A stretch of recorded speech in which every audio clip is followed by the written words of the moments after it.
Hello everyone, नमस्कार, महादेव। आप सबके बीच में मैं कौशल द्विवेदी फ्यूचर एजुकेशनल हब की तरफ से फिर से एक बार। और मेरे जहन में एक चीज़ आई, एक बात आई कि कॉम्पिटिटिव एग्ज़ाम की जो बच्चे तैयारी कर रहे हैं उनके लिए और कुछ क्या किया जाए, कुछ नया, जिससे कि उनको बेनिफिट्स ज़्यादा हों। जीवन परिचय के माध्यम से हम आप लोगों के बीच में आते रहते हैं और कभी कभी और भी जो क्वेरीज़ आती हैं उन क्वेरीज़ के माध्यम से मैं आपके बीच में आता रहता हूँ। तो आज हमने थोड़ा सा पैटर्न जो है वो बदलने का प्रयास किया है। और जो सबसे नितांत ज़रूरी चीज़ मुझे लगी कि किस बिहाफ पे आपको तैयारी करनी चाहिए, तो उस चीज़ को जहाँ तक मैं समझ पाया, और जो अक्सर मैं कहता भी हूँ लोगों से कि किस तरह से आपको तैयारी करनी चाहिए, उसके हिसाब से मैंने कुछ क्वेश्चंस डिज़ाइन किए हुए हैं। अब ये है कि एक क्वेश्चन सिर्फ एक है। सपोज मैंने कह दिया संगीतांजलि के लेखक कौन है, तो जब तक मैं उत्तर इसका नहीं दे रहा हूँ आप लोग कमेंट के माध्यम से हमको बताते रहें कि संगीतांजलि के लेखक कौन है, और ईमानदारी से बाद में उसको इरेज मत करिएगा। आप अपना जवाब लिख करके कमेंट के माध्यम से भेज दीजिएगा। सही होगा तो बहुत अच्छा, गलत होगा तो आप सही सीख लेंगे। स्वयं के प्रति हमें ईमानदार होना होगा। हिम्मत न हारिए, विसारिए न राम को, और स्वयं के प्रति सदैव ईमानदार रहिए। ये पहला लक्षण है स्टूडेंट्स का। तो अब यहाँ पर देखिए क्वेश्चन बन रहा है कि संगीतांजलि के लेखक कौन है। आप में से बहुत सारे लोगों ने बहुत सारे जवाब दिए होंगे। इसका सही जवाब है ओमकार नाथ ठाकुर। तो अब इस सवाल से, इस प्रश्न से और कितने प्रश्नों का जन्म हो रहा है, आइए उस चीज़ को देखते हैं जो इस प्रश्न में छुपा हुआ है और जिसको हमें निकालना है। तो अब देखते हैं। पंडित ओमकार नाथ ठाकुर जो थे वो विष्णु दिगंबर पलुस्कर जी के स्टूडेंट थे, उनके शिष्य थे। तो क्वेश्चन आपसे ये भी पूछ सकता है कि ओमकार नाथ ठाकुर के गुरु का नाम क्या था, या फिर ओमकार नाथ ठाकुर किसके शिष्य थे। अगली चीज, ओमकार नाथ ठाकुर किस घराने से थे। अब चूंकि पलुस्कर जी ग्वालियर घराने से थे, तो ओमकार नाथ ठाकुर जी भी आपके ग्वालियर घराने से रहे। ओमकार नाथ ठाकुर जी से रिलेटेड एक क्वेश्चन और बहुत ज़्यादा पूछता है कि इन्होंने प्रथम पद्मश्री पुरस्कार कब पाया, या फिर पद्मश्री पुरस्कार इनको कब मिला। तो ओमकार नाथ ठाकुर को 1955 में पद्मश्री का पुरस्कार मिलता है, और 1955 से ही पद्मश्री का पुरस्कार जो है संगीत के क्षेत्र में शुरू हुआ। उसके पहले 1954 से पद्म पुरस्कार थे, लेकिन पद्मश्री जो था वो ओमकार नाथ ठाकुर जी को मिला हुआ था। अगली चीज़ इससे ये क्वेश्चन बन सकता है कि ओमकार नाथ ठाकुर एक एज ए रचनाकार भी अपनी रचनाओं को किया करते थे, तो किस नाम से ये अपनी रचनाओं को किया करते थे। तो ओमकार नाथ ठाकुर जी जो थे वो अपनी रचनाओं को प्रणव रंग के नाम से किया करते थे। तो हमको ये भी क्वेश्चन एक यहाँ पे मिल सकता है कि प्रणव रंग के नाम से किसको जाना जाता है। तो प्रणव रंग के नाम से किसको जानते हैं, ओमकार नाथ ठाकुर को जानते हैं। ओमकार नाथ ठाकुर जी का पूरा जीवन परिचय हमने अपने चैनल पर रखा हुआ है, डाला हुआ है। आप में से जो भी स्टूडेंट हैं और जिनको एग्ज़ाम में बैठना है वो जाकर इनकी जीवनी को ज़रूर पढ़ लें, क्योंकि ये एक बहुत ही इम्पोर्टेंट बिंदु परीक्षा के दृष्टिकोण से यह नाम है ओमकार नाथ ठाकुर का। तो उनके जीवन परिचय को आप पूरी तरह से देखें। बहुत सारी उपाधियाँ उन्होंने पाई और बहुत सारे पुरस्कार इन्होंने पाए।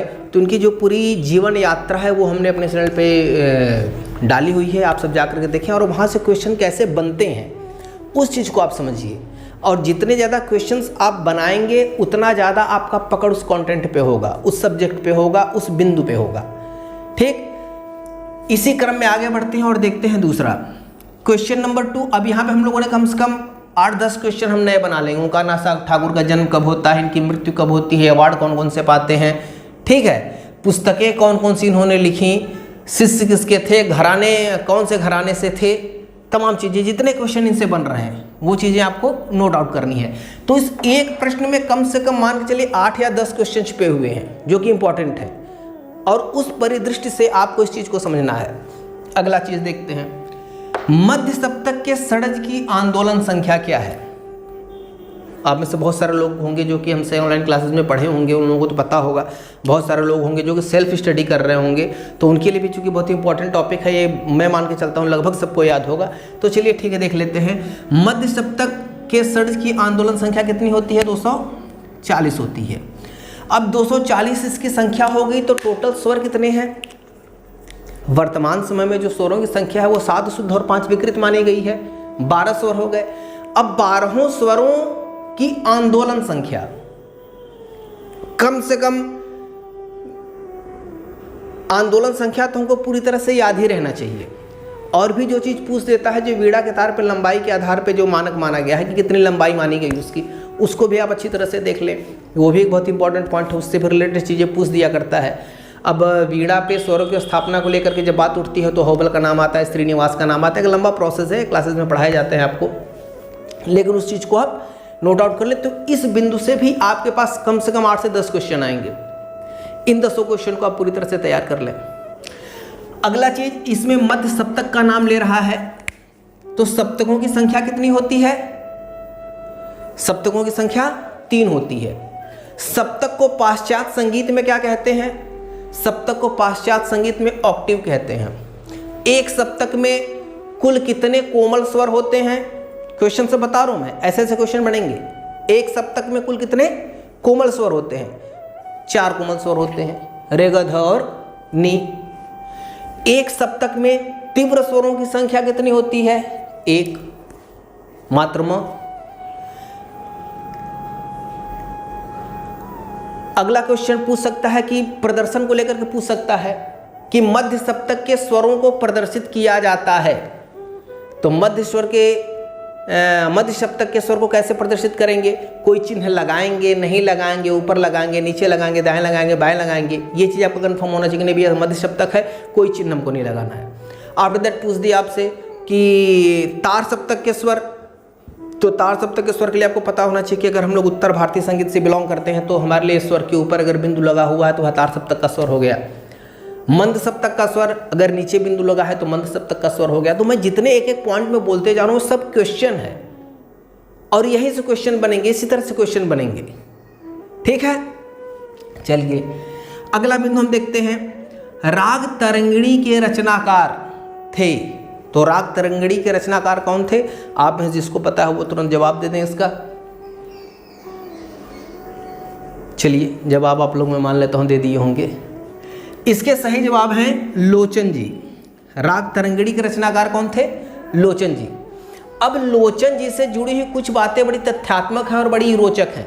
जैसे कि लोचन जी ने जो थाट वाला प्रोसेस है, ये थाट वाले प्रोसेस की परिकल्पना जिससे प्रभावित होकर के भारत खंड ने आधुनिक थाट पद्धति को बनाया, उस चीज का निर्माण किसने किया?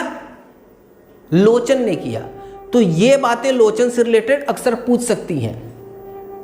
थाट वर्गीकरण का जब थाट वर्गीकरण का नाम आ गया तो थाट वर्गीकरण में कुल थाटों की संख्या कितनी है पूछ सकता है।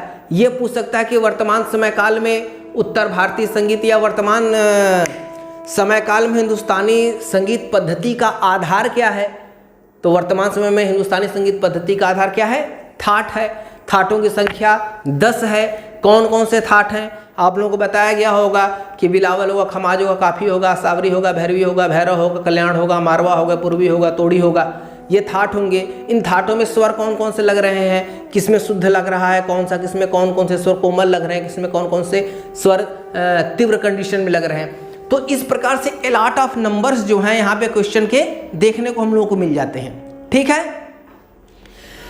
तो वीडियो को मैं बहुत ज़्यादा लंबा नहीं करना चाहता था और मैं जानता था कि इस तरह से अगर हम लोग छोटे छोटे पार्ट्स को भी लिया जाए तो अगर हमारे इन क्वेश्चंस के अगर एक क्वेश्चन से अगर 5 या 7 क्वेश्चन बन रहा है तो यह मान के चलिए कि हम लोग इस छोटे से समय काल में कम से कम 20 से 25 क्वेश्चन अपने तैयार कर लिए।